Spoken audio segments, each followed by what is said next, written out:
Hello, all. How are you guys doing? I'll wait until people get on. So I wanted to talk today about screen time in education. Now, obviously, I don't agree with it when the teacher is speaking. Uh, I think that, you know, when the teacher is speaking, students should be listening. I mean, look, we all, you put your kid in a school and the teacher is usually, the one in charge. Students should automatically have respect for the teacher. There shouldn't be any pushback. You should be listening to what's going on in the classroom. I mean, you're there to learn, you're there to understand, you're there to pick up skills and then move on to the next level, right? Uh, and technology has exploded in the last 10 years, 15 years, 20 years, unfortunately. These companies, they want to make all this money, and all you need to make money are clicks. And of course, they're going to build off of, whatever is going to get clicks. And unfortunately, kids, they want to be entertained and they don't want to be bored. And it's not like education was not meant to be entertaining. Education was meant to be educating. And, now that all of these changes, with YouTube and apps and cell phones, it's drawing kids out of the goal of education. And it's really upsetting. It's frustrating. It's like, what did I go into education for? I didn't go into this to be an entertainer. I went into this to educate, to help others, to support them in their learning, to give them a skill, to teach them how to write, to teach them how to read. But now, we're having to, if they're learning vocabulary, use colored pencils, use this, use that, make it colorful. Yeah, we have to make it colorful. We have to make it engaging. We have to make it with fireworks now, because that's the way it is now with what they're looking at on TV and on YouTube and video games. And it's really it's maddening. That's why, I realize that things have changed in education, but that doesn't make it right. It doesn't make it good. It doesn't mean that we should be advocating for it. We should be advocating for, yes, equality in the classroom, but not going with their flow of learning. If you read a book, you're not going to be entertained. You're not going to have fireworks. And it's really sad, because we're sending these kids out to college and whatnot. And yes, they're going to get help with applications and all of that. But when they move on, how are they going to continue to get help? Are the universities going to continue to support them? Sometimes. But other times, I don't think that's going to happen. They're not going to be supported. They're not going to be given information that they would be given to at the high school level.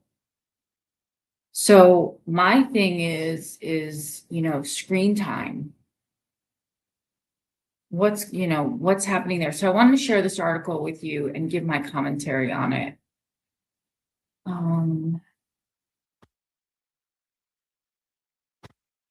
So this is an article by Nora Garland. It's just a 3-minute read. Look at this kid, just looking at the screen. Across Madison and beyond, children are spending a significant amount of time on screens and social media.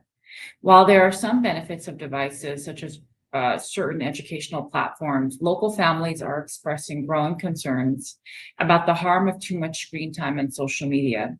The Cap Times spoke with 3 University of Wisconsin-Madison experts for their perspectives on how parents should navigate screen time questions with children.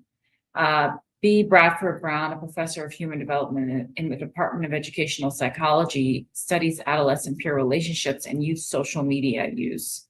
Brown advised that children under 3 should limit screen time to little to none, while older children can have more. I think 3 and under should have none. They should be read to by parents or by someone. It really isn't as much of a question of quantity as quality, except that the more limited the screen time is, the more likely young people are to engage in more productive activities, he said. Brown said younger kids can benefit from certain educational information online. For example, if a child doesn't have access to resources like museums, they can use screens as an alternative. While he believes youth should be allowed to use social media to connect with peers, he emphasized that life online is very different from real life, and kids may have a hard time distinguishing the differences.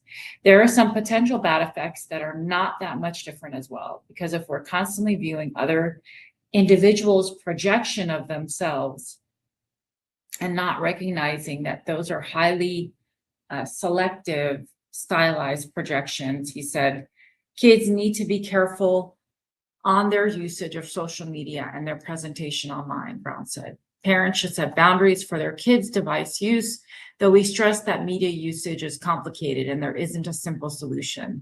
There are also problems with sites that lead individuals down unhealthy pathways, and those may be in terms of health-related behaviors or psychological aspects of themselves, he said.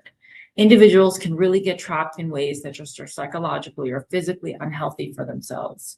Roxy Etta, a child development and parenting state specialist at the University of Washington-Madison Division of Extension, creates programs on digital media to help people raising children in Wisconsin.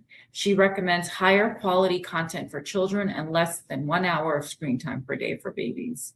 Etta pointed to some positive uses of screens. For example, younger kids can connect with family members through platforms like FaceTime, and children can learn valuable information from educational TV shows, which I agree with.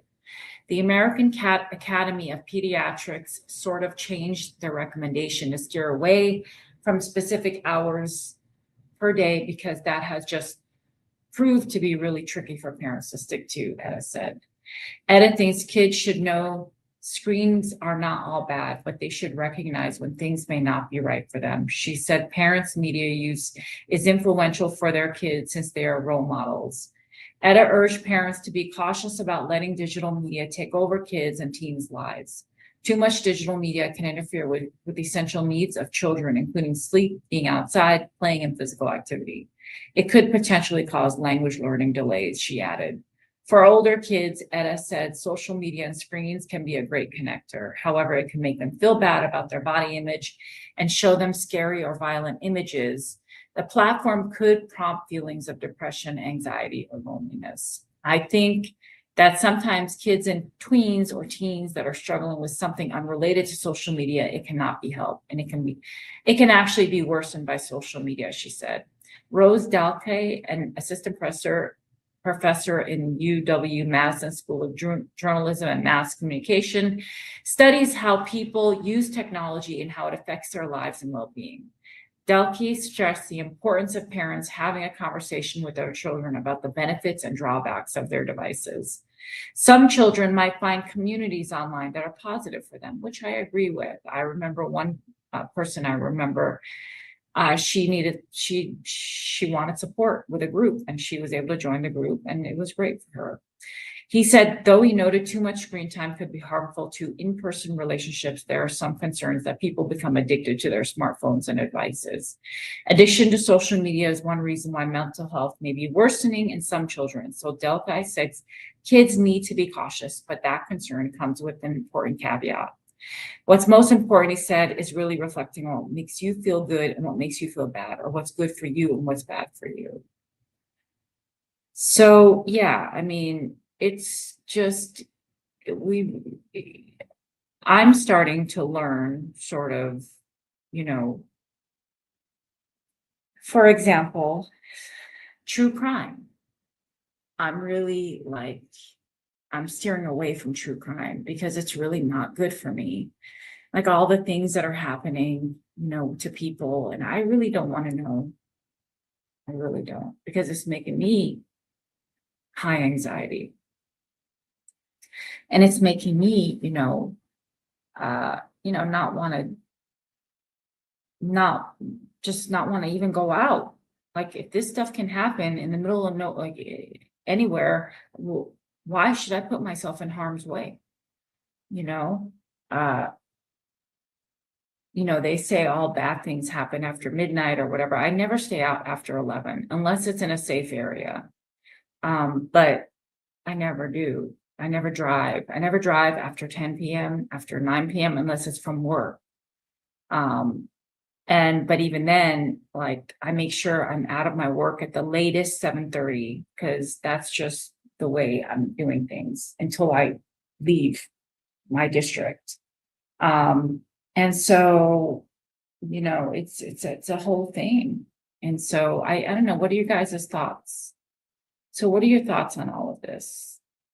I want to thank you all for watching. I want to thank you for the views. I want to thank you for the subs. I want to thank you for everything that you guys are bringing to my community. I really appreciate it. All right. This is a short one, so have a great Sunday.